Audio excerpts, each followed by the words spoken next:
are you really? God damn it. All right. So, and then it's like I compose myself and go fight for 2 hours, like recenter myself. Then it's like, now I can go deal with the stuff. But no, it's so that helps. It's almost like your coffee in the morning sometimes, like rolling jujitsu kind of. Yeah, and I mean, right now I'm doing more striking, so that's really fun. I think it's like the greatest sport. I mean, it's like neurologically stimulating. It's it's good cardio, good strength. Oh yeah. A little bit of a threat, right? So it keeps you on. It's not like just like running. I used to like run around the neighborhood, but running is not that thrilling. Running compared to jujitsu running is not really neat once you can do jujitsu.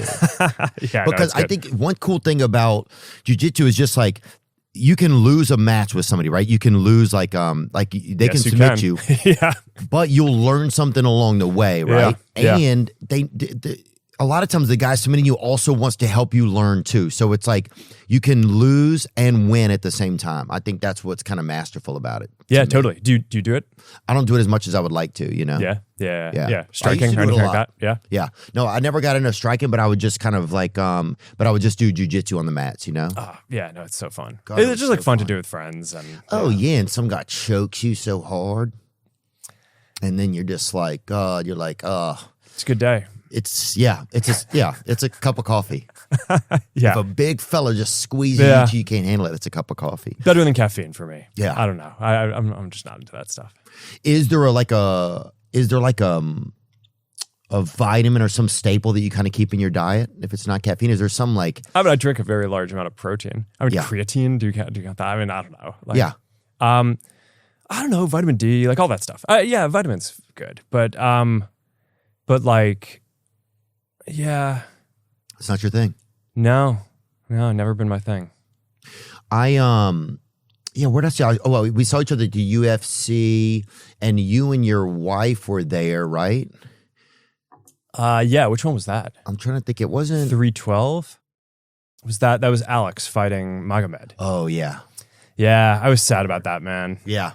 Yeah. Dude, your wife, I could see she could like really, it like, she was like head in her hands sometimes. Yeah, no, I think she would say she enjoys it, but I think she mostly goes to support me. No, she's into it. I think it's tough. I mean, we've gotten to know a bunch of the fighters, and it's just like when you see someone who you know and like get hit or go down, that's tough, right? I mean, it's like I've gotten to like train with Volk a few times, and we were there at 298 when he fought Ilya, and like, that was like really. Didn't tough, you get to right? walk out with him or no? Yeah, I mean, he asked me to walk out with him, and I was like, all right, yeah, this will be a cool experience. And then I'm just like, standing there while they're walking. Did you see that whole meme where they're like, he's like passing off all his clothes, and I'm just like sitting there like useless. Yeah, no, there you go. That was a fun one. Was that scary? Like, what? Because I guess you feel like, what do I do now?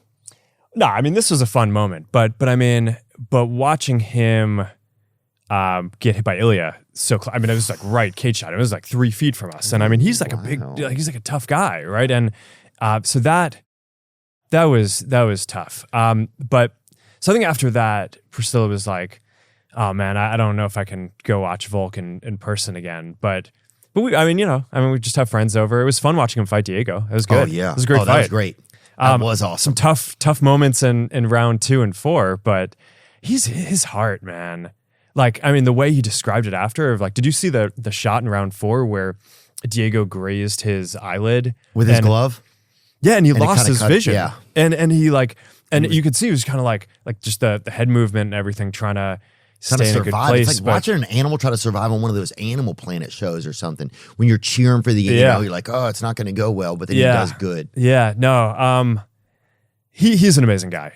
He's really cool, very talented, a lot of heart. Oh yeah, and you get to know some of the fighters. I think that's one thing that is great about social media these days, is that you get to know the fighters a little bit more, some of their regular life. Like, you can get involved in who they are. Yeah, so totally. It gives you so much more of a person to cheer for. Is it tough to take your wife, since you're a and I'm just gonna go for it. Since you're a, go for I'm it. gonna say the word really fast, just so it's like so we don't dwell on it. But since you're a billionaire, is it tough to take your wife on a date like at that? Like, Do you have to live up to a standard, or what's like a nice date night? What is that like? I don't know. No, I think she's pretty chill. She's a chillionaire. Yeah, sorry. There's a Yeah, horrible there you joke. go. My niece will like it. Yeah, there you go. No, I mean, I think the main thing for me is like life is busy. There's like a million things that I could be doing at any given point in time. I just think it's important to like take time, each week. Like, Wednesday night, we really try to have a date night. Try to hang out with the kids and put them to bed every night. It's like that. That's just like an important part of my routine. I think that's important stuff to do. But no, I mean, we try to like go out somewhere, but every once in a while we'll just cook or eat at home, and that's all good. The UFC stuff I think is probably more for me than for her. But she's a good sport about it. Is there something you'll do for her, like, or is there like a fancy date? Because you can afford to take your wife on like a date of like that a lot of us could only dream of, right? That most people could only dream of. Is there something that you like is there some magical date that you took her on one time? I don't know. That is a good question. Let's see. She's pretty simple on this stuff. I think most of the, I like making things, right? Mm-hmm. So I don't know if you saw this thing. I like working with like great artists and stuff. So I did this project where I've always admired Daniel Arsham, and he's this like great sculptor, mm-hmm. and I worked with him to make this sculpture of Priscilla because I thought it was cool. And you're pulling this up, and first of all, I think it's like, make a sculpture of Priscilla partially because that's cool, partially because I'm not going to make a sculpture of myself. It's like that's crazy, right? It's like, who the fuck does that? But so it's like she's kind of the target of my creative energy in like a lot the of muse places. In a way. So there's all these memes online after, there you go, where people are like, whoa, I wonder what Zuckerberg did wrong that he had to make a sculpture of his wife.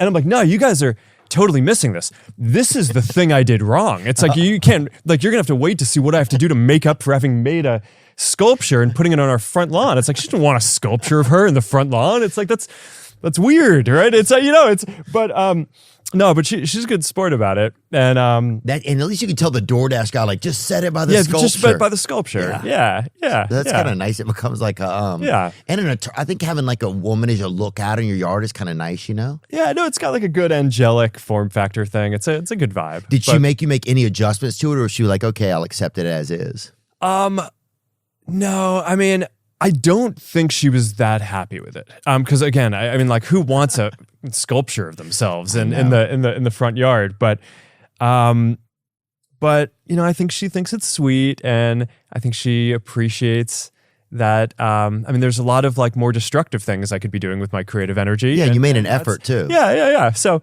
so it's like I designed her this Porsche minivan thing. It's like we took like a Cayenne and extended it to be bigger. And it's like, I do that because it's like, all right, I like cars, but I'm not going to design a supercar for myself. Let's like just design a sweet minivan for my wife, right? It's like, it was just fun. Yeah. Yeah. So I guess creative stuff like that, trying to be creative and show her some creativity. Yeah. Oh, that's nice. There you go. I mean, look at that. And where did you meet your wife at? I met her in school. So we were in college, and I had just done this prank, and all my friends and everyone was convinced. We were all convinced I was going to get thrown out of school. Okay, and where were you in school at, Mark? Harvard. Okay, and so I was a sophomore. She was a freshman. My friends were convinced I was about to get kicked out of school. I was like going in front of this like trial for the kind of like school discipline committee. My friends threw a going away party for me, and it was in the bathroom line at the end of the party. Where I was just like next to Priscilla, and we were talking. You had nothing to lose. It was your last meal. I was just like, look, man, like it's, I probably didn't say man, but it's, it was not very romantic situation. It's like we were waiting in line for the bathroom. She's just funny. She's cute. And it's like, I was like, all right, hey, if we're going to go out, we better go do this quickly because I'm probably going to get kicked out of school in like 2 or 3 days. It's like that's a good pickup line, right? Mm-hmm. It's like, that's how you really show that you have potential in the world, right? It's it's a limited time offer. Yeah, but it's not like very aspirational. It's like, hey, that's true. It's like I'm going nowhere in life, and I'm about to get kicked out of school. So you're gonna want to, you're gonna want to go out with me really quickly. Right. It's like I guess another way to look at it is very sale rack in a way, Very sale rack. Yeah. So, but everyone I knew thought that this whole thing was over. I mean, my parents drove up. We lived in New York. They drove up to help me pack up my dorm room because they're like, "It's over. You're coming home." Yeah. But it didn't. Then, of course, I made Facebook, and a few months later, I dropped out anyway. So jokes on them. But it's but that's how. Did you have to go to the trial at school, or you didn't? Oh no, I did. Oh, you did. And it was like the questions that they asked were even worse than the questions that I get at like the congressional hearings. Yeah. It was like, don't you know that once you put this terrible prank website online, it is there forever? And it's like, no, actually, that's not how it works. The site's already down. They're like, you're a smart ass. And I'm like, yeah, that's probably true. That's probably true. But half of a smart ass also is smart.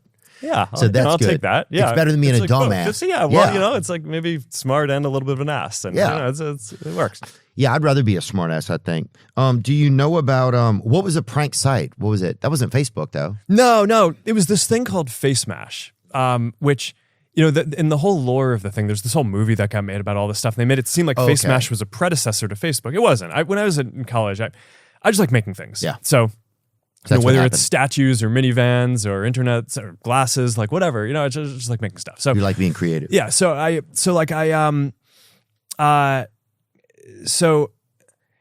it was very mean spirited. It was very mean spirited. I downloaded everyone's ID photos from their ID cards, and I made this site where it showed 2 photos, and you clicked on the person you thought was more attractive, and then it basically took all the matchups and ranked everyone in the school based on who everyone thought was the most attractive. Very mean spirited in retrospect. Not connected to Facebook in any way, right? But just like a college kid kind of being a jerk. Yeah. But it's like, okay, so that was not my best move. But you got to take it's baby steps. I mean, and also pretty cool to make something. Some of the things I did were useful and fun. That one I put it together in a weekend.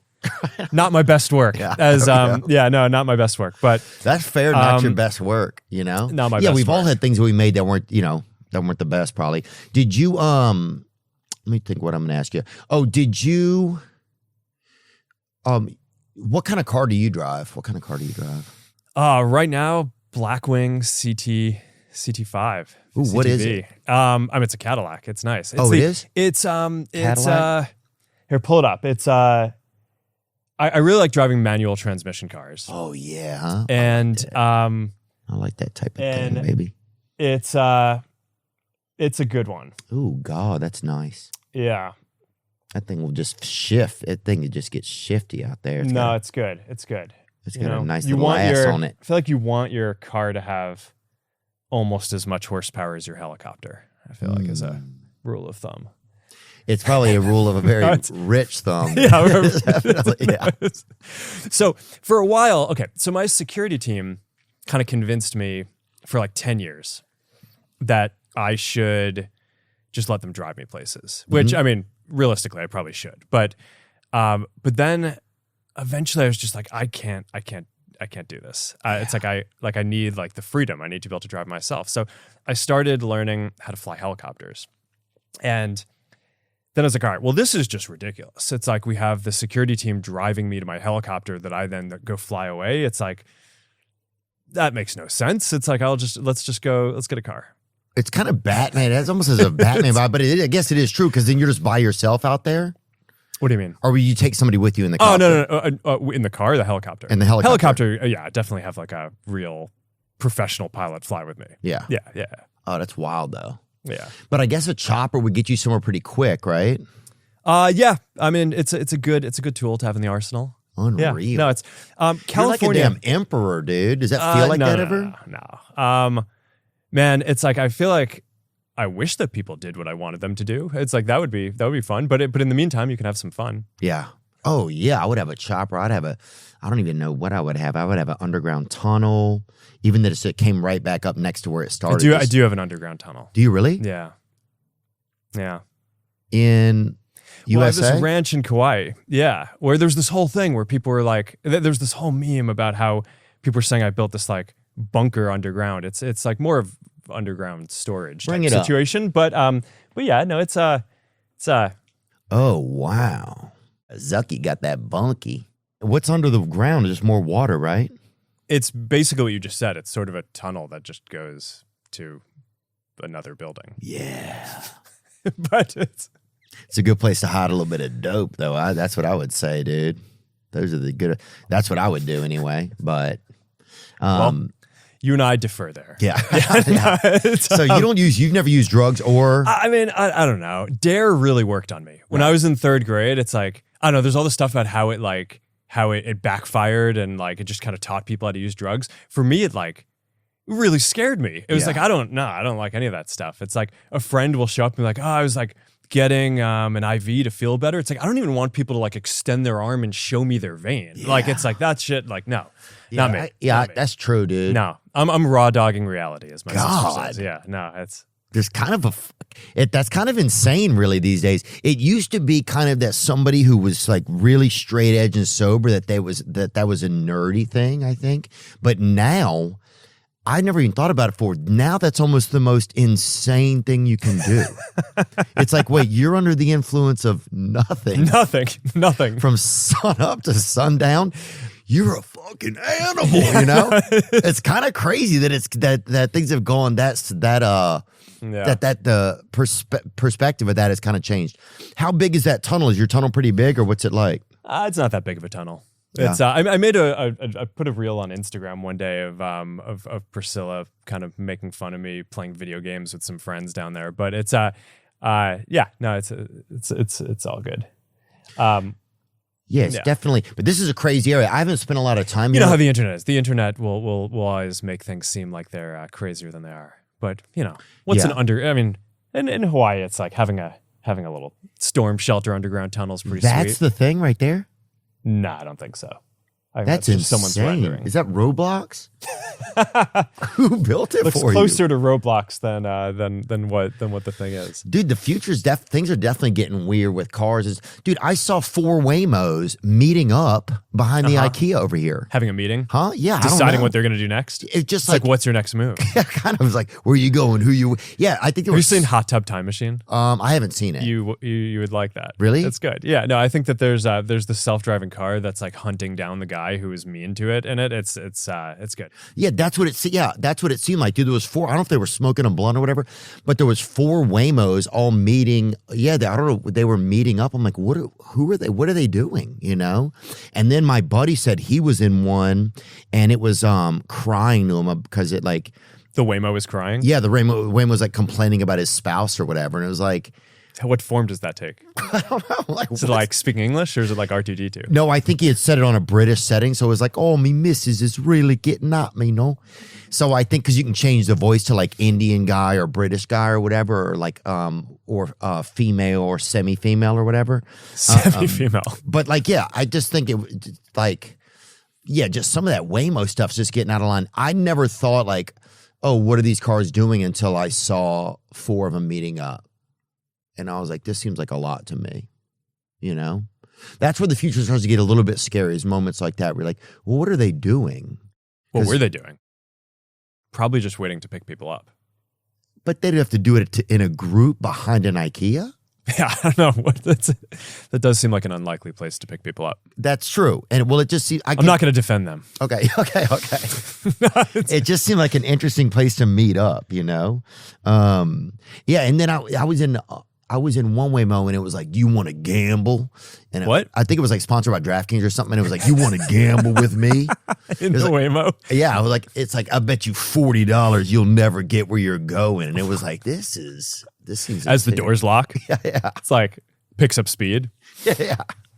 And why are all the Waymos white too? I'm like, this is, I don't know. I just think we got to start to diversify the portfolio. I feel like a little, you know? Yeah. But what do I know? So let me switch topics. Sorry, sometimes I get a little bit nervous. Is that all right? Yeah. Okay. I mean, there's no way that you're less nervous than me. Let me think about how you said that. Yeah, let me think about that too. Did I? More nervous. Yeah, see, I didn't even say it correctly. Really? Oh, but I think that's a trap. I think that I think I'm more nervous than you. You think? Yeah, man. I wake up. I am an alarm clock. That's how I feel all the time. I feel like. What does that mean? I just feel like I'm always, Why? I don't know. I just think I've always felt like that. I've always felt like kind of frenetic, It's like, how do I get things to calm down more than how do I get things to amp up, Like I'll even wear earplugs a lot of the day now, and it makes things a lot easier for me to kind of navigate. Interesting. Yeah, it just makes everything easier to focus on. It makes it easier if I'm doing sauna, steam bath, ice bath, working out, any of those things. It makes it everything. You wear earbuds in the... I'll wear earplugs. Okay, I see. Okay. Yeah, and I'll wear them all night while it just makes everything a lot easier. Ready to win some real cash during the basketball playoffs? Check out Pick 6 from DraftKings. When it comes to basketball payouts, DraftKings Pick 6 posterizes the competition.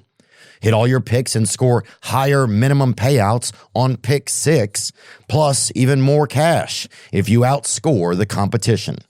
Pick 6 is available in most states, including Missouri, California, Texas, Georgia, and more. I like to pick Kevin Durant, the Durantula, and more than 22 points. Or sometimes I'll pick Zervibus Snegbonis Bragic and more than 11 rebounds. It's up to you. New players get 50 in Pick 6 credits instantly on just a $5 entry. Download the DraftKings Pick 6 app now and use code Theo. That's code THEO for new customers to play $5. Get $50 in Pick 6 credits. Better payouts, bigger wins, only with Pick 6 from DraftKings. The crown is yours. Make sure to be responsible. Hi, everyone. So I've been telling you guys about MoonPay for a while now, right? And honestly, I'm not going to stop because it's just that good. You've heard me talk about the MoonPay app, and for good reason. It's incredibly user-friendly for buying and selling crypto. But today I want to share more about what makes MoonPay so cool. MoonPay powers the entire world of crypto. Some people say they are the PayPal of crypto because just like you could use PayPal to buy anything on the internet, now you can use MoonPay to buy anything in crypto. And while we're on the subject of cool MoonPay partners, you've definitely got to check out Uniswap. It's your go-to decentralized exchange where swapping tokens is as easy as pie. And guess what? You can use MoonPay to buy more crypto for your swaps. Whether you're a newbie or a seasoned pro, Uniswap lets you trade directly from your wallet, keeping things smooth and simple. Remember, while MoonPay makes buying crypto straightforward, it's essential to do your own research and understand the risks involved. Crypto trading can be volatile, and you could lose your investment. MoonPay is a tool to facilitate your transactions, not a source of financial advice. Trade responsibly. You dropped out of college, right? Yeah. And Alexander Wang, he came on one time. We were talking about him earlier, but he had dropped out of college also. Uh-huh. Do you think people need college still, or because it's just, that you have these creative guys who are having success and they didn't go through college? Do you feel like people still need college? What do you feel like that looks like for now in the future? I don't know. Well, I mean, college, there's a question of how much of it is about the learning and how much of it is about the kind of like learning how to be a grown-up before you kind of go out into the world. I mean, for me, it's like the classes were fine. I mean, that was fun, sort of entertaining part of college. But I mean, I met a lot of people who were really important in my life, right? It's like, I mean, Priscilla, my co-founders at the company, a bunch of people who are still friends, close friends to this day. So I think that's almost more of it than like whatever class you took. Right. But Yeah. Yeah, that's social, just learning to be around others, learning to not be at your parents' house. Yeah. And I went to boarding school for 2 years. And then before I went to college for 2 years. So I feel like even though I dropped out of college, I kind of got a full experience in a way on that. But it was good. I feel like you just like, you need some time kind of away from home a bit before you like fully go out. But so I don't know. I think that'll be a thing. But I do think like a lot of people, I'm not sure that college is preparing people for like the jobs that they need to have today. I mean, I think that's like, there's a big issue on that. And like all the student debt issues are like really big issues. I mean, the fact that college is just so expensive for so many people. And then like you graduate and you're in debt.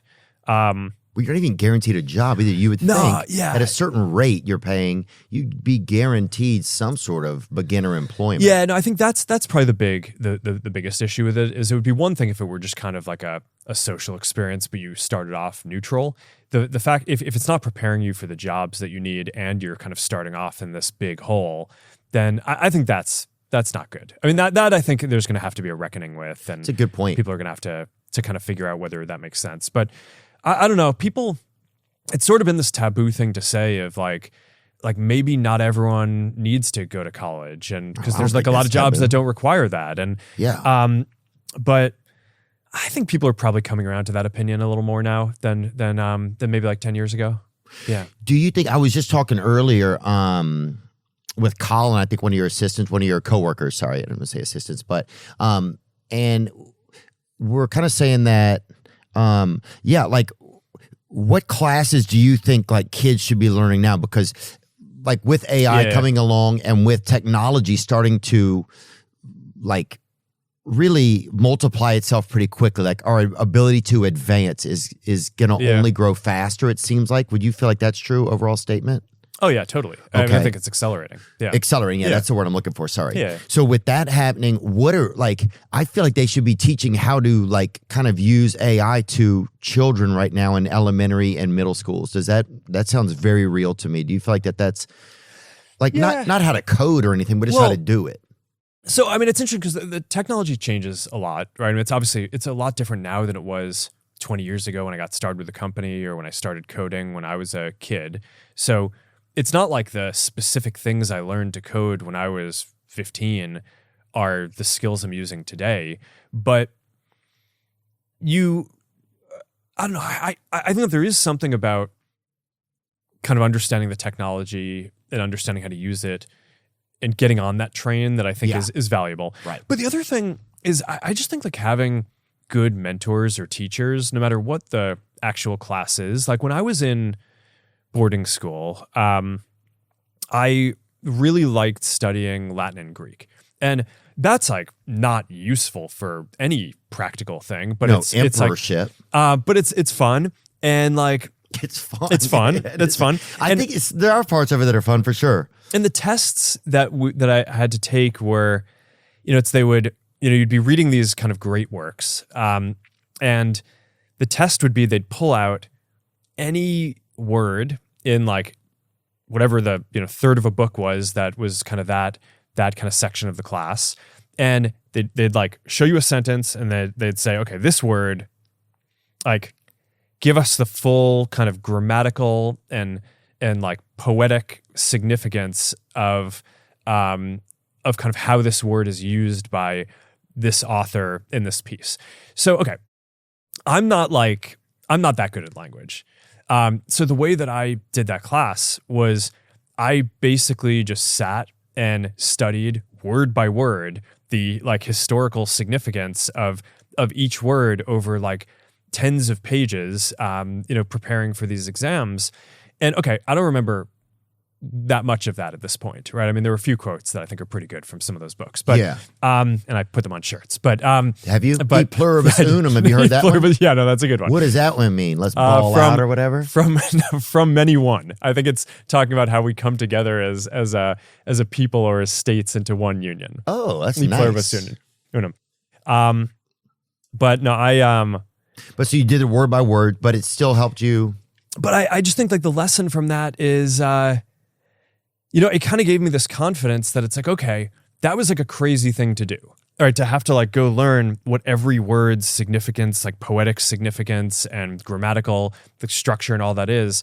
And after I took that class, I was basically like, I can work hard enough to do anything that I want, right? Because like I just like fucking learned all these words that don't matter in order to like nail this thing, and I won and kind of did that and got that to kind of had some fun doing it. So right, it's like you found a model kind of exactly that worked, and it was hard. It was a tough model. Yeah. So I mean, there's that. I mean, there's like the math version of that. I mean, you're talking about Alexander Wang on here. It's like, I mean, I did a bunch of the same kind of math competitions that he did. I had this like super hardcore math instructor in high school. His name was Zooming Feng, and he and Chinese guy. Oh yeah, and I think at some point he had worked with Zooming Feng, bring him up, Zooming baby. Feng. Now he's want the Feng. You ever hear that song? They would used to play that. Well, this guy is just like a badass, and he basically was involved in training the U.S. Math Olympiad team for a long period of time, and he made a huge impact on me kind of growing up, and he kind of taught me a little bit about like how I approach problems. He's like, look, you actually. He's like, you kind of have this. He's like, look, you're not that good at math. I'm like, no, but I'm kidding. He kind of taught me that I had this sort of like intuitive ability to have a sense of like what zone the right answer was in. So he's like, I look at your work and you do a bunch of stuff that like doesn't really make sense. But then at the end, you come to a conclusion and you realize that conclusion doesn't make sense. And then you kind of check yourself and go back and do it. And you keep on doing it until you get the right answer. He's like, I don't understand how you like have this intuitive sense for like what the shape of the right answer is, but like that's really good. As long as you like couple that with working really hard, you're going to be able to kind of succeed and get a lot done. So that give you a map of how to navigate yourself, like your intuition with your hard work. Yeah. So I don't know. So okay, like does the specific like, high dimensional geometry or whatever the thing is that we were working on together, like do I do any of that today? No. I don't remember any of that stuff. Yeah. But I think it's like you have some good teachers who teach you how to think and how to work hard, and like that stays with you forever. And I think that's like some of the stuff that, I think it builds confidence. It like teaches you how you approach problems. Then you just get better and better at some things, and you build confidence. And so that's the value you're saying and seeing in college. Like those are some of the other values you might not see. Like I think so. Might not be able to be seen on paper, but the value of that. Yeah, that's a good point, man. It's like I remember like some of my favorite people still to this day in my life have been some of my teachers that challenged me or that believed in me or that said a certain like, man, I admire the way you do this or this. And it really encourages you and wants kind of plants a lot of seeds to make you want to do those things so much more. Yeah, and they don't have to be teachers, although obviously that's mentors. I think a lot of these days, a lot of people get their mentorship probably, I would guess, from teachers unless they play a sport. Yeah, I mean, I think the main way that you learn those from colleagues, right? It's like people you work with. And I remember. Growing up, I was really into computers, and like when did you get your first computer, you think? So my family had a computer probably when I was like 8 or 9, and then I think I probably got one. And would you be in there on that thing all the time, just riding the keys? No, so my dad's a dentist. And he's like, I just got a tooth yesterday. Yeah. How's that? There you go. I just got a half of a. Got to see Dr. Zuckerberg. Really? Yes. It's he'll take care of you. Did your parents give you love or just sonic care? That's just an old dentist joke. Well, glad you got that taken care of. Yeah, I feel a lot better about it. Yeah. But what were we talking about? Oh, I was just talking about how my dad was the type of dentist who like was really into technology, right? So whenever like a new laser thing came out to like drill your teeth better, like he was on that first, right? And that was kind of cool to be around, right? It's and kind of see, like he clearly loved technology, and I think I sort of got introduced to a bunch of stuff through that. So like he had like in his dental office there were like a bunch of different operatory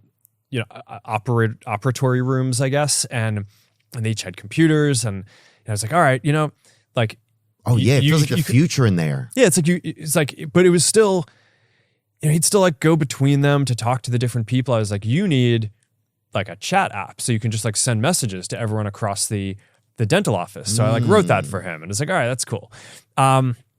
So you were coding. So you were putting coding into like dental work. You were already thinking of how to connect. I was just things. like making stuff. Yeah. So yeah. I mean, that's sort of been the theme for me, is the intersection between like computing technology on the one hand and like people and connecting people. When I was in college, I wasn't there for long, but I mean, I was technically a psychology major. I mean, I took a bunch of computer science and math classes too, but dude, if somebody even went to Harvard for 4 days, dude, I would hire him to be my therapist or whatever. Yeah, I wouldn't. Really? No, I mean, I don't know. I think I'd rather have someone who, I definitely subscribe to the theory of like, you want people who did well at whatever they did, not just like who have some random credential. So, oh yeah. Yeah, I guess, but where I'm from, if you heard Harvard, it was like somebody had gone to like Mars or something. It was very, Yeah, no, I get it. But I think so. It kind of differs from place to place. Did you have to tell your parents you were dropping out of college? Was that a crazy day? Did you DM them, or what'd you do? So, I mean, I'd already started Facebook, and Harvard had this nice policy where you didn't have to make a hard decision to drop out. You could just postpone. So I just didn't go back for the next term. But later, my mom told me that she always knew I wasn't going to finish college. I was like, Mom, the hell does that mean? But no, but actually, but that's got to be the worst. Imagine this, okay? Say your son or child or daughter or mixed child or whatever. Imagine it's a big test at school, right? You have to hug your kid goodbye. You know your kid is not going to do good on that test, right? But you still have to stay in there in the kitchen and give him a little bit of chocolate milk and be like, you're going to do good out there today, Benny, or whatever his name is, right? But then the second he leaves, you're just like, that kid doesn't have a it's like Benny's screwed. Benny's screwed. Yeah. No, I don't know. I don't know. What we're talking I don't know about. what it's like. No, but my younger sister. Is our conversation going okay? I feel like it's cool, you? Yeah, no, Okay. this is, I mean, it's less random than I expected it to be, It is? I'm just kidding. Yeah, I think it's just hard to talk sometimes to people. No, before I went to college, my mom, I think, told me that she thought I was going to drop out. My younger sister bet me that she was going to finish college before me. Ooh, I like that attitude. And I was like, no, I'm going to get a degree. And they all came true. I dropped out. My younger sister finished college, and then I got an honorary degree. So, bonus. Oh, you got they gave you that. I know. Yeah. Oh, dang. Did you even get your GED at all either? No, I did finish high school. You did? GED is high school, right? Is that? I don't know. I think they make a GED premiere now. I don't know. Anyone? No? GED is high school equivalent. All right. Thank you. No, I got a high school diploma. You got a high school diploma? That's my education. Dude, that's 94% of our country. So you're in good hands, brother. You're right there with some of the greats. So when you first started, let me think if I want to think. Oh, where was your first date that you took Priscilla to? Do you remember? Yeah, for Priscilla, that was we went to this place, Burdick's. It was Burdick's, LA okay. Burdick's, this like chocolate place, hot chocolate. That was pretty good. And was it just like y'all went and sat down, or is it like a restaurant or just a place to get? Yeah, it's like a little coffee place, like hot chocolate type coffee place. It's yeah, no, it's nice. They make good chocolates. They make these little mice things. Ooh, yeah. Yeah, chocolate mice. So now every year on our anniversary we get some mice. Oh yeah. Good deal. Oh yeah, hold on. Nothing like a couple of tech emperors enjoying a couple of mice, you feel me? I think that's very normal. That's very normal to me, dude. Sorry, that just made me laugh, dude. I'm sorry, Mark. That just made me freaking laugh. It's just crazy to think. Well, chocolate mice. Yes, chocolate mice. Yeah, and we'll put that in the notes. Yeah, no, it's not. I feel like when you go like full Roman Empire, it's like give me the live mice. Give me the live mice. And then one mouse shows up and he has like a bad leg. You're like, all of them fully live. dude, if somebody sees a mouse with a bad leg, nobody even cares. That's the saddest thing about some mice. But actually, I used to sell hamsters. My first job was selling hamsters growing up. And a lot of that market, they brought in these Russian hamsters, right? And it took away a lot of the American market. And the Russian ones, they're called like the Roborovskis. Bring up a couple of Roborovskis, man. They were... They took away like the fluffy kind of American hamp, and I mean, they're pretty cute. They are cute, but the ones that we were getting, a lot of them were from Russia. Put Roborovsky hamsters from Russia, were the small white ones with kind of the red eyes. Yeah, they really, I think they put some visual effects on some of their eyes. There you go. These were really not helping people feel good. Yeah, no, that's like a vampire. It was a little bit much. It was a lot for some of the children. So one of my daughters is really into hedgehogs. So we found we took them to Japan, and there's this hedgehog cafe that you can just go in and they can just like play with the hedgehogs. I've never seen a hedgehog. Yeah, no, it's they're pretty cute. It kind of looks like that, but less red eyes. But ooh, yeah, no, cute. Shorty Bay. Yeah. She's out there. Those are beautiful. No, the idea of cafes where you can hang out with animals. Priscilla was telling me that she took the kids to this cat cafe. And like, it's like my daughter was like hanging out with the cats and was like, couldn't find a cat that she liked. And then like finally found a cat that she was into. And then like, just as she was sitting down, like hanging out with the cat, someone came in and was like, oh, this cat has been adopted, and came and it's just like that issue that's going on with that guy they deported to El Salvador right now. It sounds like I don't know if it's similar to that, but it sounds like there's like a lot. That seems completely different. Yeah, you're right. Absolutely a completely different thing. You're right. That's yeah, you're right. It's not the same fairy tale. I don't know how either one of those fairy tale ends, but that's so sad. The cat at least got a home. Yeah, the cat got a home. And I think that guy will get home. I don't know a lot about it. It's just like spawning me on that. That could be something like that. Do you have how many daughters? You have 3 daughters. 3 daughters. Yeah. And you had 3 sisters. I did. Yeah. So you're kind of surrounded by girls. God. Yeah. And what's it like get like bedtime with your daughters at night? Like what is that like at the Zuckerberg's home? Yeah, I mean, it's like, so because I'm so busy during the day, I try to make it so that like the time that I know I'm going to hang out with the kids at night, I try to spend like half an hour with each of them at night. And they're different ages. So we got like a 9, a 7-year-old, a 2-year-old. Oh, wow. That's fun, huh? Yeah. So bedtime, I don't know. I mean, the kids are all crazy in different ways, and we just kind of like try to connect with them on whatever they want. Like, what do they like to, if it's not, well, I'm not the 2-year-old is like, no, the 2-year-old is just like starting to learn how to speak. And she has like code, which would have been crazy. Well, she's like, yeah, no, the 2-year-old has very strong opinions, and I think it's going to be very interesting. Really? Yeah. Yeah.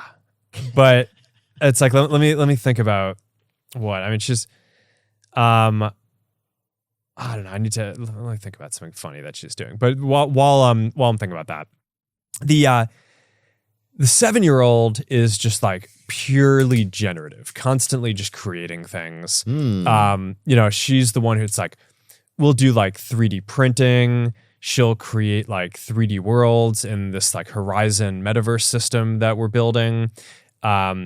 She codes, she writes books, she basically like makes music. She's 7 years old? She's 7. Yeah. Seeing her has really, like, I think helped me understand myself in a way, because it's like, it's kind of like, okay, like, why do I just keep like building stuff? Like, why do I care so much about creating stuff? And it's like, I don't know. I think some people just like have a thing in them where it's like, they have to create stuff. Like the stuff just like comes out of them. They're constantly generating things and like, and kind of producing stuff. And you notice that in her?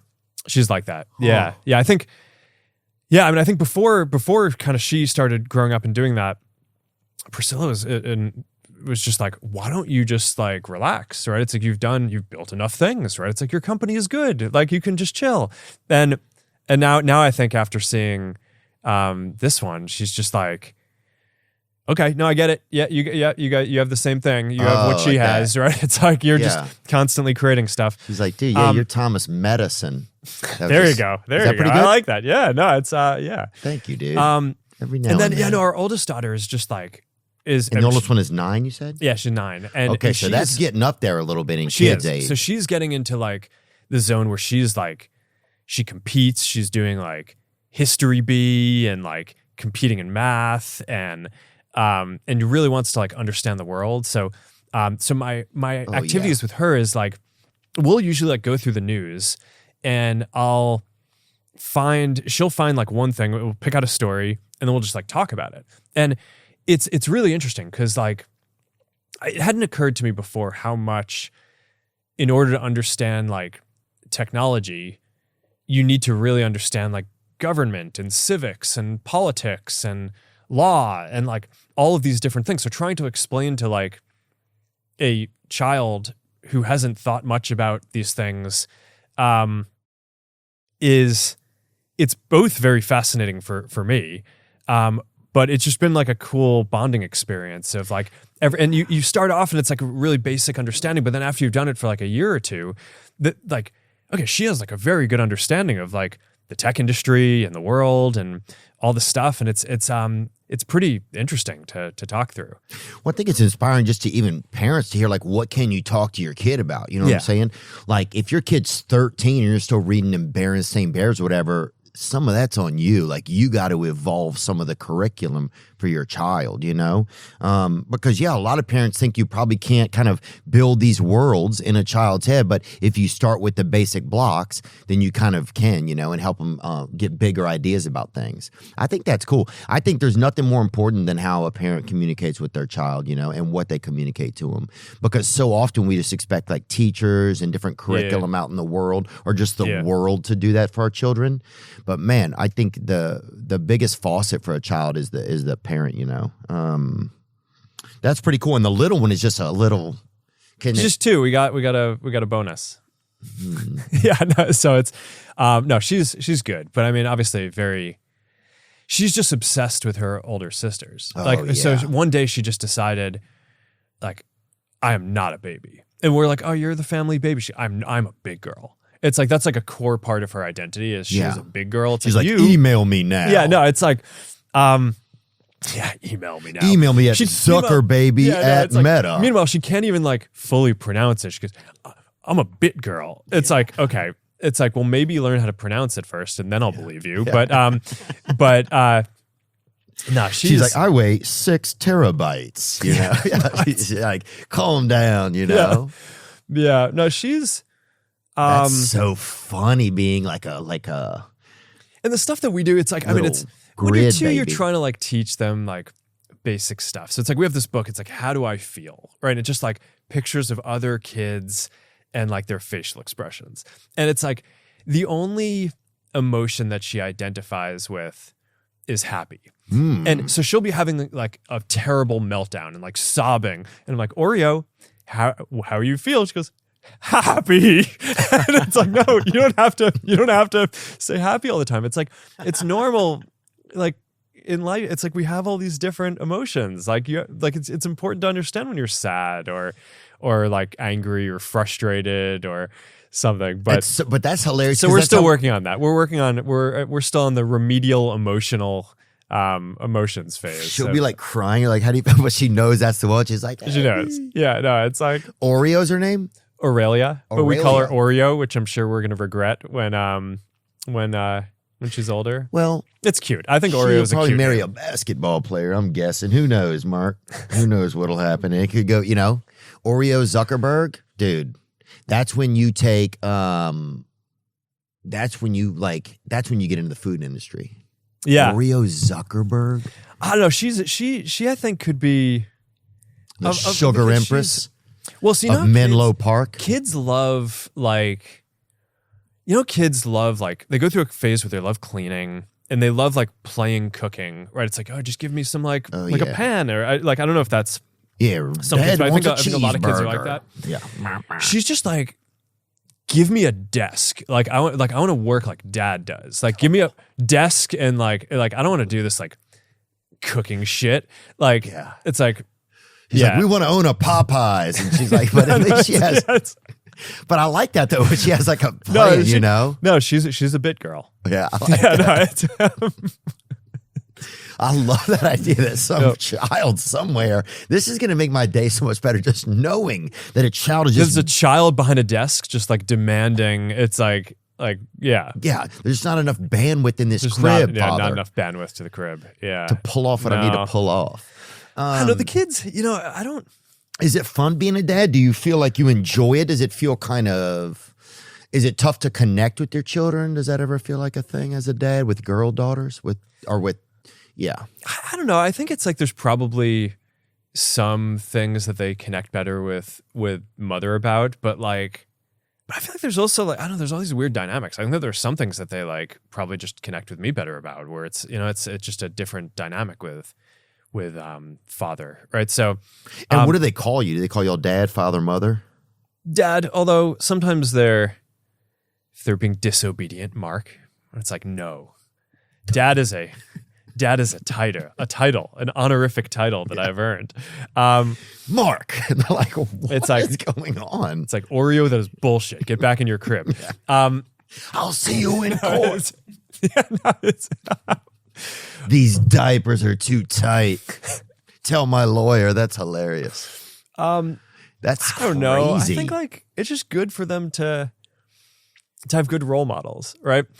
Part of the way that I feel like when kids grow up, they either end up wanting to marry people who are the opposite of their parents if it was a bad experience, or people who they think of as sort of oh, this was a good role model, right? Mm-hmm. And so I feel like as long as they look up to us, that's kind of that's you want to set a good example, right? So, but I don't know. I kind of, for me, we talked about this a little bit with the fighting stuff early on, but for me, it's always just been important that it's I don't just want to be a person who sits and works all the time. I think we're not meant to just sit at a desk all day long, and one day Oreo will learn that. But I think a lot of life is you move around, you it's we're meant to be active and do stuff, and I think that's a big part of it. And I try to it's important to me that the kids get that too, and the kids are very active. Mm-hmm. Do your kids have a lot of screen time? How much screen time do you allow your kids? Yeah, it's different for the different ones. We don't just let them do whatever, but I actually want them to be fluent with this stuff, and kind of we talked about earlier. I want them to learn how to code, how to use technology. I think it's important because a lot of socialization, obviously happens online at this point. People need to get used to the norms and stuff around that. So I mean, they're still too young to be using social media, but they have Messenger kids. We make it so that they can video chat and chat with their friends, and we'll obviously monitor to make sure that they're just connecting with the people who we think that they should. But I think it's actually good. I think people need to kind of grow up. I don't need to is strong, but I think I think it's good if you have an engaged parent and they and as a child you learn up, you kind of grow up learning how to use a bunch of this stuff. So I think that's all good. I want the kids to the extent that they're interested in it to learn how to code, learn how to create stuff, whether it's in Horizon or VR tools, or they play Roblox and Minecraft and stuff like that. I think that's good. And then there's a lot of educational study type tools that when our daughter's studying for her competitions or whatever, she can kind of make a lot of progress on that. So I think that stuff is good, but we're not just letting them just kind of sit and watch stuff all day long. So you think unless you're on a plane, then you do whatever you need to do to get through that flight. Yeah. Thank you, dude. Somebody else needs to say that. Yeah, no, it's when do we come out with that pacifier that really shuts these kids down for a couple hours? I'm not saying this to be anything crazy, nothing illegal, but we need a high voltage pacifier back in society, Mark. Oh man. Give us something, brother. Yeah. These kids are screaming. They sometimes do. The craziest thing happened to me one time. I'm on a plane I'm dreaming, right? And I'm like, man, I'm really having some nice dreams because I never have good sleep or anything. So every now and then I come to the surface of my dreams and I'm like, wow, I'm still dreaming, and I go back underwater. But I heard a ukulele playing, right? Ukulele. And at some point I wake up and there is a effing child, or child as some people call him, playing a ukulele with his parents on this plane. I walked up and I put my hand on it in front of the parents. I think I was still groggy from being asleep. And I was like, we can't do this today. It's like the ukulele is, it's a lot. It's time out for ukulele. Yeah, it is.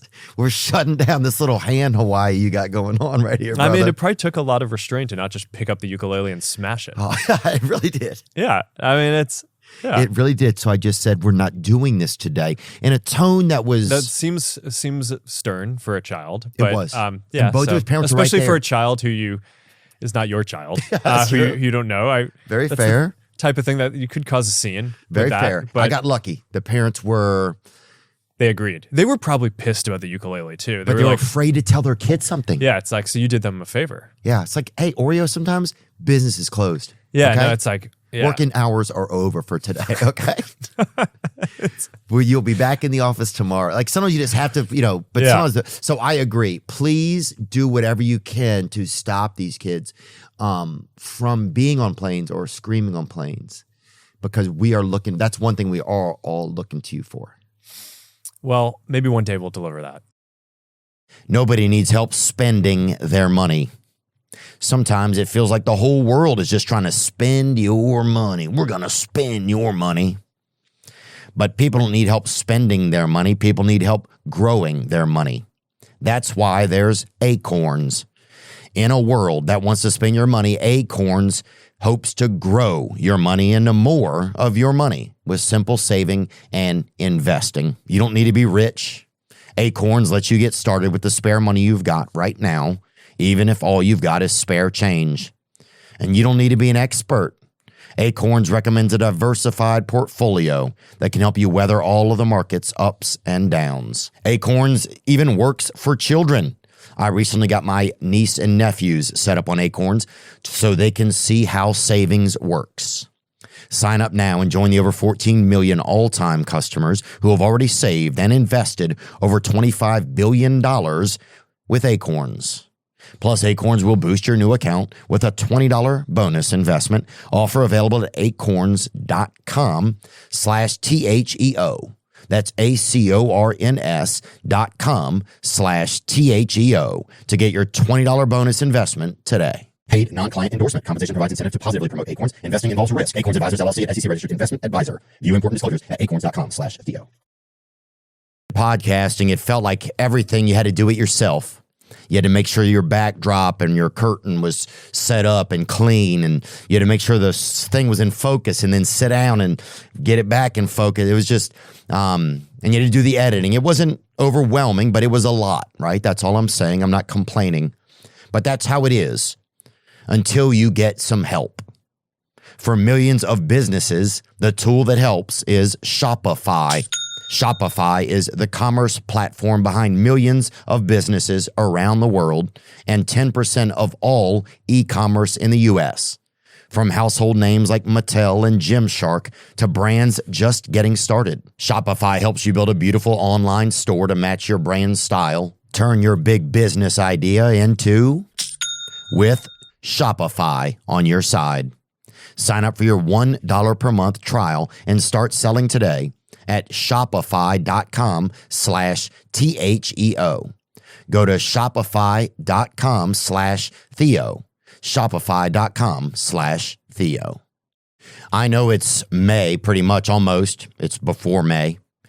But I'm still recovering from the holidays. I know it sounds crazy, but I know I'm not the only one. Life in general can be chaotic. But if you're in charge of order fulfillment for an e-commerce business, you know that that's its own special kind of chaos. But with ShipStation, you can count on your day-to-day remaining calm. ShipStation saves hours and money every month by shipping from all your stores with one login, automating repetitive tasks, and finding the best rates among all the global carriers. You'll never need to upgrade. ShipStation grows with your business no matter how big it gets. Calm the chaos of order fulfillment with the shipping software that delivers. Switch to ShipStation today. Go to ShipStation.com and use code Theo to sign up for your free trial. That's ShipStation.com and use code Theo. That's ShipStation.com, code Theo. I do think a future version of the glasses will get there. I think you had a chance to play around with this a bit. Yeah, but I did. Are those the ones you have on right now or no? No, this is these are the ones that are available today. Right. These are like our AI glasses. So, I mean, it's, they're glasses. They can, the main thing is they can, you can take photos or videos with them.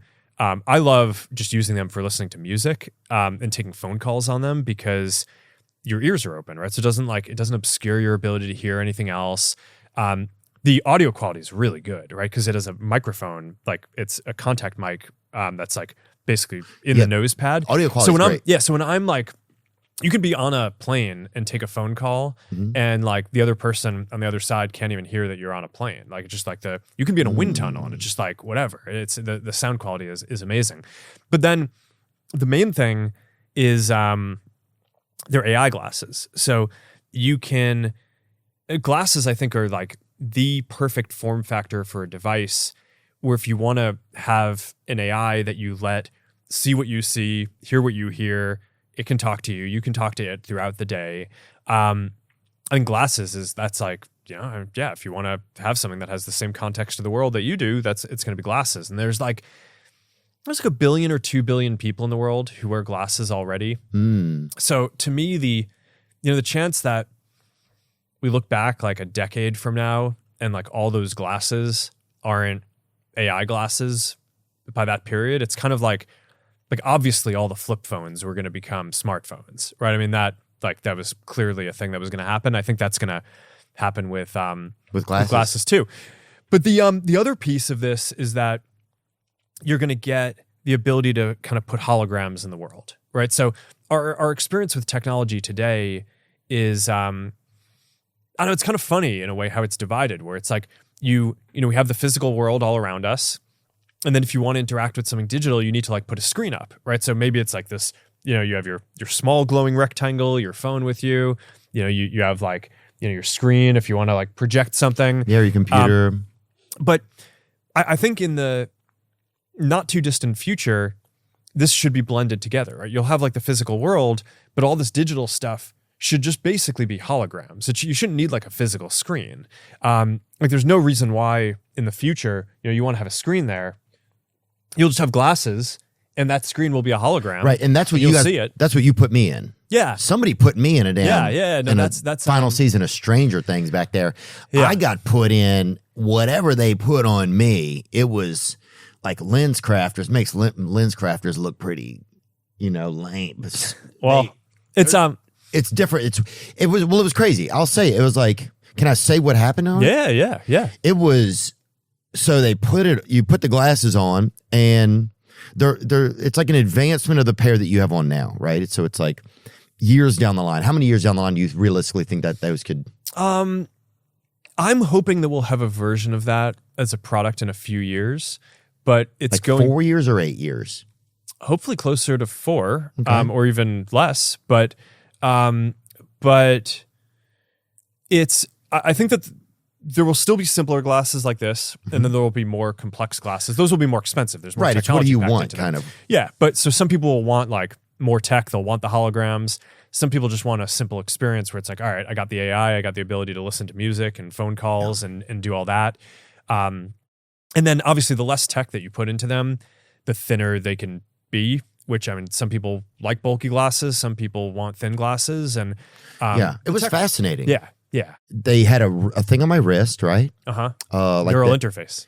A neural interface? You could basically control the glasses with your mind through signals that you're sending from your brain to your hand. Yes, it was fascinating. It was like I could like touch different nodules that I needed to and stuff, or different nodes, or whatever it's called. I could look at certain things and that would highlight what it was. And it was like it was just a screen in midair. And I could walk around the side of the room and then come back and the screen would still be there, but it wasn't really there in real life. It was just there with the glasses on. Yeah, it's a hologram. Yes. And it was crazy, man. I don't know. And then I was like, well, my first thought was like, well, how do you just get people to adapt to this? Because people aren't just going to go from where we are right now to adapt. And then I realized, okay, there's different stair steps. There's like almost like when you got the first smartphone, like you're saying, and then an advanced, or the first mobile phone, and then you have the first meta glasses, and then it advances and stuff like that. So it was fascinating. There was a part where me and another man who I just met him, and we played ping pong, and I believe it was an Asian guy, and I don't know if they did that on purpose or not, and I don't know if ping pong is Asian, but people think it is. And I started playing with this man back there, you know, and the table, huh? Did you win? Dude, who knows? We're in the future. I don't know if they keep score. I think everybody gets a medal. No, you definitely keep score. Oh, you do? Yeah. And then in our future, not everyone gets a medal. Yeah, I like that. No, it's, are you not entertained? No, it's like, that's more, Oreo, fire up the grill. Yeah, no, it's... Loser burns. But no, we could play a game of, and it was not real. It was a ping pong table in front of us that was not real. It was like 3D ping pong. Yes. Too. Yeah. So it wasn't there. Someone could ride their bike through, like your dumb brother could ride his freaking bike. Like, dang it. Yeah. Ricky, bro, you freaking rode right through our net. So, I mean, I think it's an interesting thought experiment how many of the things that we physically have aren't going to need to be there in the future. Right. So pretty much every screen doesn't need to be there, right? It'll just be a hologram. Any media, any book that you're playing, any board game, any cards, nice. Those are... Yeah. That'd be nice, because one thing I hate is at the airport, all these TVs are on our air. It's like everything is so loud now. It's like, can you just make it for you? Just turn it down. Why do we all have to experience this? Yeah, no, exactly. Painful noise sometimes. Yeah, it's like you're driving through a city and there's billboards and nothing is personalized. It's like how TV used to be, right? I mean, in the future, now like all the stuff that you use on your phone, it's like you get exactly what you're interested in, and it's just a much higher quality experience. But there's all this physical stuff that just stuck, right, and is static. And I mean, everything I think is going to be able to. Sorry, not everything, but I think it's an interesting thought experiment how much of the stuff that we physically have today that just doesn't actually need to exist in the future. So, do you think is social media bad? I mean, I don't think so. But yeah, maybe that's not the right term. No. Like at a certain point, like how much, there's been like studies done where it's like doom scrolling and stuff like that can lead to depression, that sort of thing. Like, what do you think about that? Like, yeah. So look, I mean, we obviously study this stuff pretty carefully. You guys do? Yeah. I mean, we study it. We work with academics to study it. As you can imagine, there's a lot of like media coverage of this stuff that's like very sensationalist, that tries to like have a skewed point of view. Right. My understanding of the current state of the research is that there isn't kind of a conclusive finding that this is negative for people's well-being. So I think that's, and in general, some of the stuff that ends up being positive for people is building relationships. So there's sort of the media part of social media, and there's the social part of social media. I think the interacting with people, to the extent that that's helping you build good relationships, I mean, friendships and good relationships is one of the things that correlates the most strongly with positive well-being and like feeling good about your life and all that. The media stuff, I mean, I think that's more entertaining. I think you can, people want things that are fun, right? Yeah, people want to be entertained, it for doesn't sure. necessarily like correlate with good well-being or bad well-being. But I guess like the way that I think about this stuff is that it's our modern online environment is it's just an environment in which we live in a way that has pros and cons, like whether you live in a city or a rural place, right? It's like, okay, like some people may prefer living in a city. There's like things that are good about a city. There are things that are bad about a city, okay? Like the fact that we went from being primarily offline as a society to now like this kind of hybrid, kind of physical and digital reality. There's some things that are better about that, some things that are maybe less good. It's not that every single thing improves at each step along the way, but I think overall, it's kind of the overall effect is significant improvement, and I just don't see a way that people would want to like go back to not having services where they can get the content that they're interested in and where stuff is personalized to them and where they can communicate with the people who they want and don't need to like be constrained to just the people who are physically around them. It's just, I mean, like we're just, you know, we're not going back to that. And if you look throughout history, it's like when people like first built cities, you know, there were all these, there's a lot of kind of nostalgia for the simpler life and things like that. It's like, okay, yeah. And yeah, sure. Maybe cities aren't better in every single way, and some people might prefer to kind of only go sometimes or whatever. But I just think it's like we're building more and more capabilities as a society, and I think that's sort of I just think about this stuff more as like an environment in which we live. So then it's more like like sometimes I think like, because I've been thinking a lot about this. I think a lot of people have. It's like, well, we're moving into such a like technology is advancing so much faster, right? It's accelerating the advancement speed, and then we're just humans, and we're in this space now where there's like one generation to the next, where one generation was completely grown up online and one hasn't really. So I wonder, and I think the older generation probably sees it as like, man, this is so negative, everybody's stuck. But I wonder if the younger generation, do they even know any different, right? You know, like just I start to wonder, what is the value of being human? Like what is does that start to dissipate as we become more technologically advanced, or does that alter? Like, do you think about that sometimes?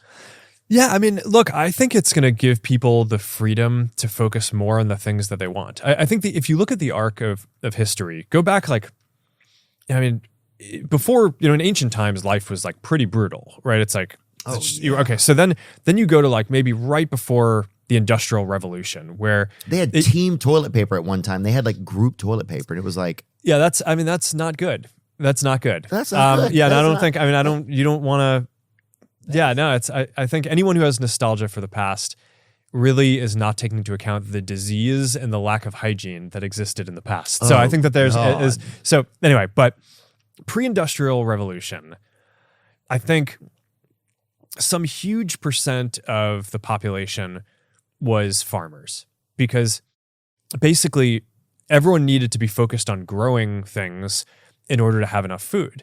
Then we basically got to the point where, okay, now we can start to produce food much more efficiently. So that actually frees up a lot of people to not have to be farmers. Now maybe like 2% of people can be farmers, and 98% of people can do other stuff. So now people start doing more kind of other creative stuff and inventing new things. And at each step along the way, kind of like being a farmer is a really hard job, right? It's like you're working like a lot of hours, and now as kind of people got more options, they took other jobs. But then we've also seen this mix where the percent of people's time that has gone towards leisure and entertainment has just steadily increased over time.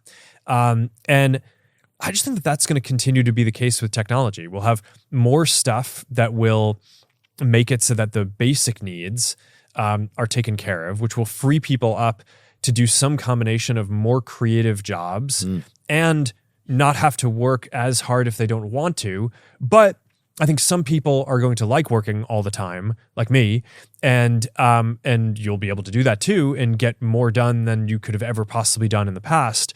But that'll be sort of a choice. And well, since you're kind of like a leader in innovation and technology in our world, you know, how do you know that what your convictions are? How do you gauge if what your convictions are the best for everybody? Kind of like, how do you kind of figure that out? You know, it seems like such a challenge.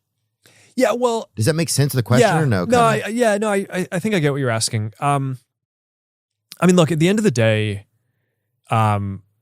there are still a lot of options of things that people can do. Just because I build something doesn't mean that people are going to use it. Actually, a lot of the things that I build, like some of them work, some of them don't. And like, I think part of the reason why the company has been successful is because, maybe we have a slightly higher hit rate of things working than others. But it's kind of like, I don't know, in baseball, it's like most people don't get on base most of the time, right? It's like running one of these companies, you more of the stuff doesn't work than does. And if we do something that doesn't work, then in general, people aren't going to use it. And then the future doesn't go in that direction. So I see. So you're saying it's up to the user more. Yeah. I mean, look, I kind of think one way to look at the world is that there's a version of history that says that like individual people are very powerful and have a lot of kind of autonomy and ability to kind of go in the direction that they think is right. And then there's like all these other narratives where people try to kind of diminish people's autonomy and authority. And I'm just like, I've always been a person who really kind of believes that people are smarter than people think. Yes. And I think in general, are able to make good decisions for their lives. And when they do things that like the media or whatever thinks don't make sense, it's generally because the media doesn't understand their life, not because the people are stupid. Like if people are saying something that seems wrong, it's not usually misinformation. It's usually that you don't understand what's going on in that person's life. And I just think that there's like a certain kind of paternalism in some of the like mainstream narratives and some of the media narratives, but like a know-it-allism almost? Yeah, it's like there has been for sure for years. I think it's starting to change more. Yeah, I think it's a little more receptive as maybe some of those cultural or media elite people like are having a harder time predicting what's going to happen in the world. Maybe there's a little more humility of like, okay, maybe we don't understand all of this. But to me, the best predicting thing has always been like, all right, if you build something, do people actually think it's good? Because like at some level, it's like I just believe that people are actually very smart and understand their lives very well. And if you're building something that is useful for them, then they will use it. And if you're building something that is not useful for them, then they have other options. They will do something else. And so I don't know. It's always served me well to generally have faith in people and believe that people are smart and can make good decisions for themselves. And whenever we try to like adopt some sort of like attitude of, oh, we must know better than them, it's like we're the people building technology, that's when you lose, right? And if you have that attitude for long enough, then you just like become a shitty company and you lose and you lose and you lose, and then you're irrelevant. So I tend to just think that at the end of the day, yeah, I mean, I think people are smarter than a lot of people think, and I think ultimately drive the direction that society goes in. So like people, a lot of times, like there's guys who are like kind of, Elon Musk is probably like a socially awkward guy. And I would say that, I mean, I think that's, yeah. We all are. Right. We all are, right? I think we all are. Yeah. And it's interesting that there's like probably people have you ever felt socially awkward over your years? No, I'm really smooth. Okay. No, obviously. Yes. Yeah, I'm like the most awkward person. People have been calling me a robot online for 20 years. It does wonders for my confidence. No, your confidence cannot be impaled, I don't think. That's one thing you have that's probably a sheer North Star inside of you. It's got to be. Well, I guess. You might have become bulletproof. I think there's times where, you seem like a guy who probably like watched a video of how to be a guy on YouTube or something, but I think we all go through, like, we're all like awkward in different ways. You put you in certain environments and you're not at all. But I think it's interesting that I haven't found those environments yet, but maybe, it's dude, even being here today, bro, is nice of you. It's nice of you to be here today. No, I think the podcasts are awesome because you just like, you get to explore something. And right, for like, sure. But here's my question. Sorry, Mark, I didn't mean to interrupt you. No, go for it. But I'm not going to get another chance to. So my question is it interesting that they have kind of people who would probably self-describe as socially awkward at times, kind of creating technology that socially connects people? That's a thing that do you ever find that kind of fascinating? Because I've always had a belief that that like sometimes socially awkward people are almost a mix between human and like machine, like the future or something. Does that make any sense to you? Yeah, it's an interesting question. I just think that there are a bunch of factors here that you need to peel apart.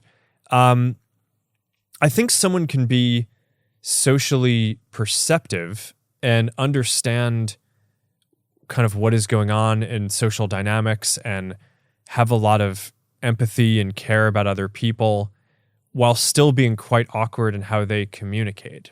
And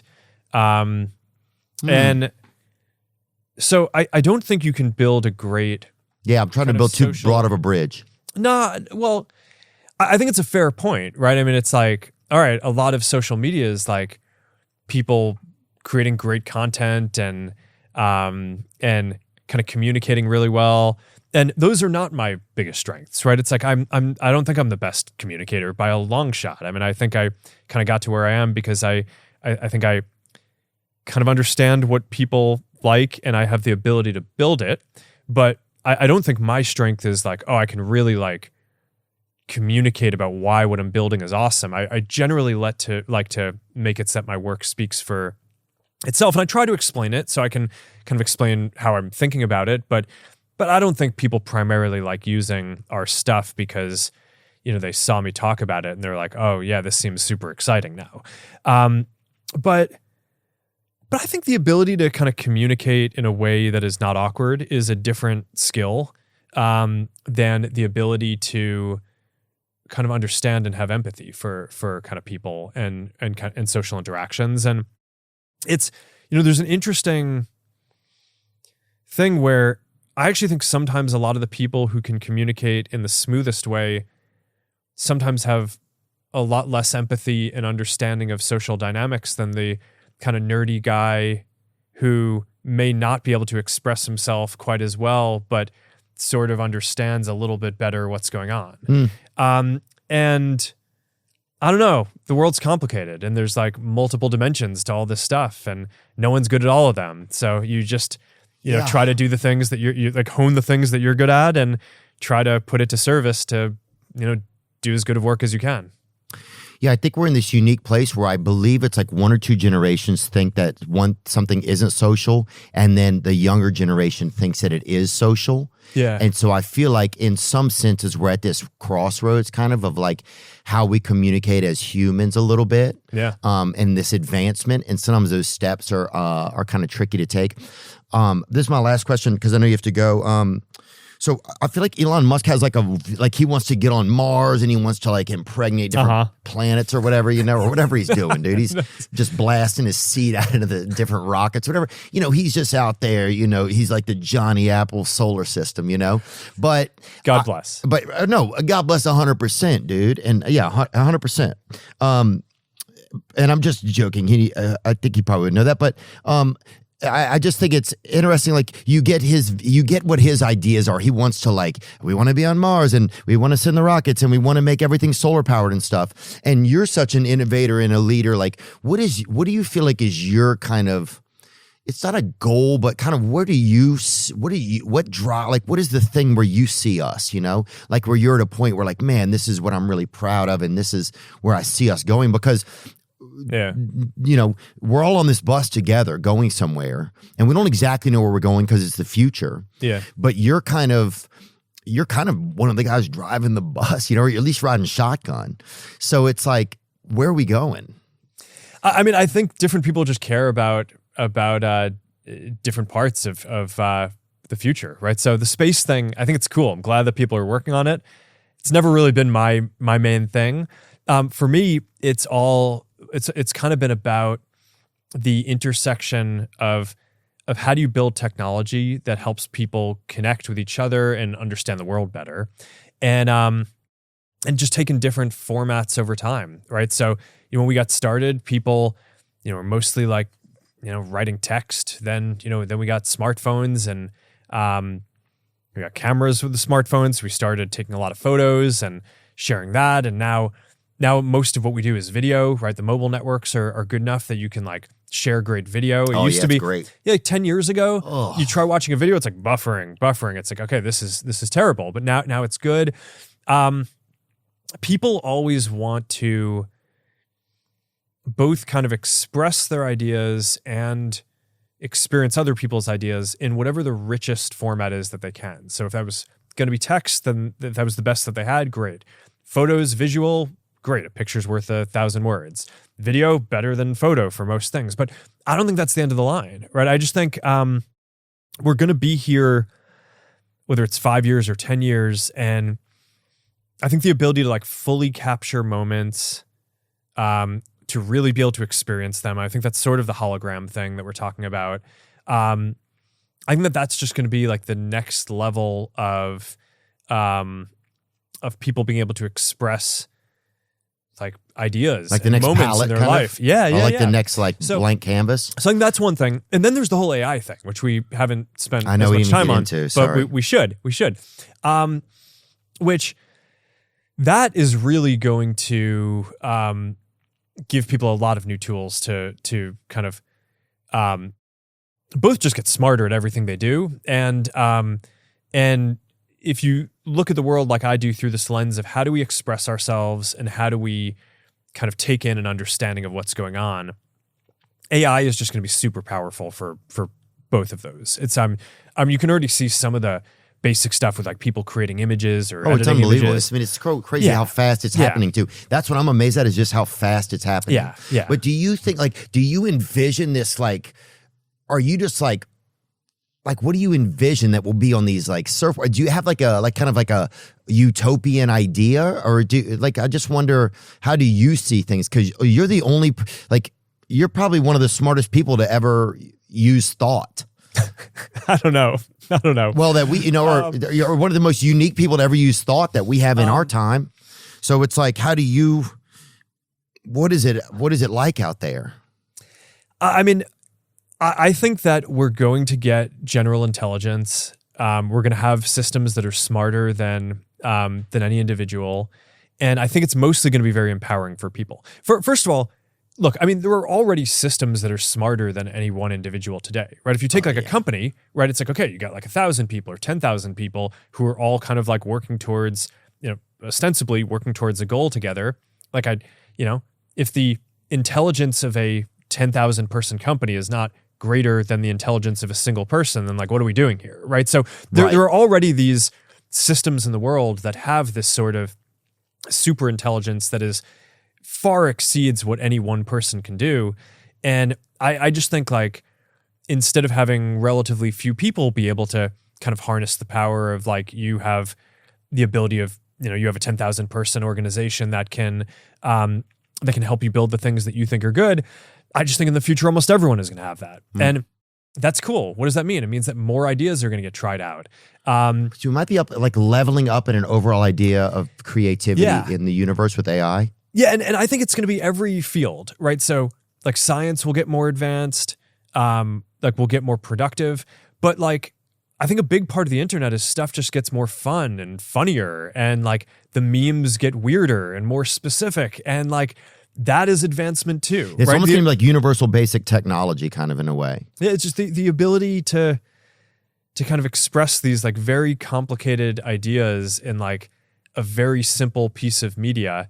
I think we're going to get better and better at that, and that advances our kind of understanding of ourselves as a society. So, I don't know. I think we'll get super intelligence, and I would guess that it will be a continuation of this trend that humanity has been on for 100+ years of basically getting more time to do creative things, less time having to do drudgery, not having to spend as much time working if you don't want, but if you want to, dedicate your life towards that, you're going to have more powerful tools than you could ever have possibly imagined. So it's not as much a conviction as much as it is a space of choice, is how you see that, like just kind of that sort of thing. What do you mean? It's not like you're like convicted to this sort of like future as we advance. Like it's just a space of choice. If you still want to be able to do these things, you can do those, and if you want to be able to do these things, you can do those. Yeah, there you are on the bus right there. There you go. I mean, that's a little weird of a photo, but I do not think that is good. I do not think that is good. I don't like that at all. And we, no, thank you for telling us that though.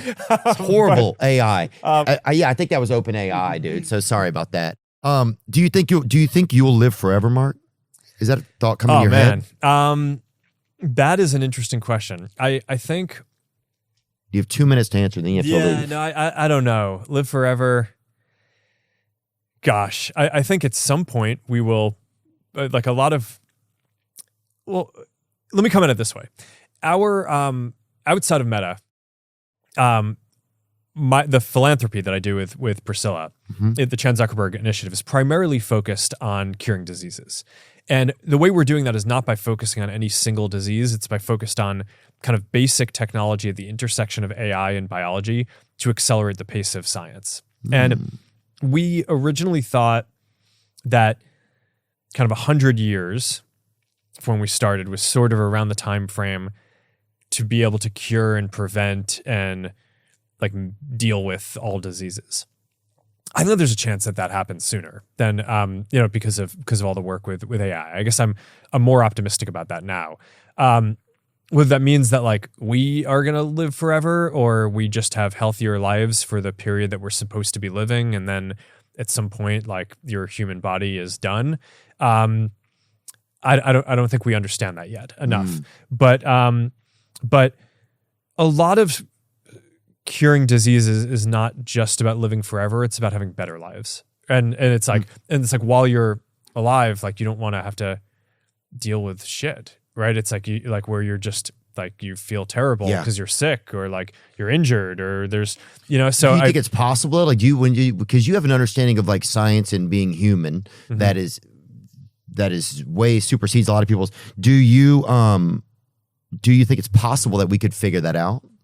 Curing all diseases? To be able to like live, to keep life. Like, do you think it's possible we could figure out how to do it? I think it's possible. I don't know. It's not an area that I've studied that much. And it's, didn't know because we don't know what's going on, Mark, and we just want you to tell us. Yeah. I mean, no, I don't know.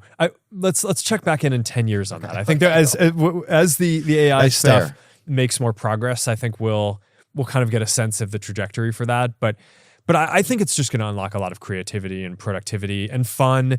And like, I think the technology industry misses fun a lot. I think that's like one observation that I've had building stuff out here is people are very focused on like, all right, we're going to make like a better word processor. We're going to like process information better. Cool. But I don't know, a lot of what people care about is just like, all right, I want to like be entertained. I want my life to be fun, right? I want something that's funny that I can then go show to my friends, and then we can talk about that and then just hang out and have a good time, like showing each other funny things and like talking about what the world is. And I think AI is going to make this stuff all great. So I don't know. I mean, I do think this is a big focus for us, and we're building this meta AI. We call it personal AI. I mean, our goal on this is not just to build something that's like, I mean, it's going to be super smart, right? It's like, we're trying to solve full general intelligence and super intelligence and all that. But I think in order to build a product that people are going to want to use, you're going to want to build something that's fun to use. And that means like, you're not just going to want to like type to it. You want to like have a conversation, right? And it's not just about having it be like only able to answer hard questions. It should like get to know you and like what you think is funny and like what you ate, right? So that way, it can like, or, what your hobbies are. So that way it can kind of relate to you. And I think people don't know that AI can do that. I think we're missing quickly, I think, in educating people what AI is and how to use it. I think I notice even in my own life, and I spend a lot of time online and involved in stuff, but I think people are not understanding what's going on. So I don't know how we get people educated quickly so that they can. I think whoever can also serve people the best way to educate themselves is going to be able to best exert be able to best coagulate people to their AI model or whatever. I've never heard coagulate used that way. Or something like that. I get what you're saying. Yeah. But because that's the big thing. A lot of the people are like, we have the best AI, but most people are like, what the hell what are we doing? You know what I'm saying? Yeah. So anyway, sorry. I think I kept you longer than we were supposed to, but yeah, sorry we got into a lot of technological stuff. I think it's just kind of like, we don't know what's happening, and sometimes we get to talk to somebody like you, and it's important, Yeah, no, it's good. This is a fun conversation. Yeah, man, I enjoyed it too, man. Yeah, thanks for sharing just some of what your life is like with us, and I hope that, just make sure we stay alive or whatever if we're supposed to, and just keep working on it. Okay, that's all we can ask for now, sir. All right, awesome. Mark, thanks, dude. Man. Yeah. Appreciate it, brother. Yeah. Now I'm just floating on the breeze, and I feel I'm falling like these leaves. I must be cornerstone. Oh, but when I reach that ground, I'll share this peace of mind I found. I can feel it in my bones, but it's gonna take. I also want to say a thank you to the people at Grace Dental. That's Grace Dental in Palo Alto, California. They glued, my tooth was broken, and they glued it back together before the interview today. So I'm thankful that they helped, and I'm grateful that I got to meet them. Thanks.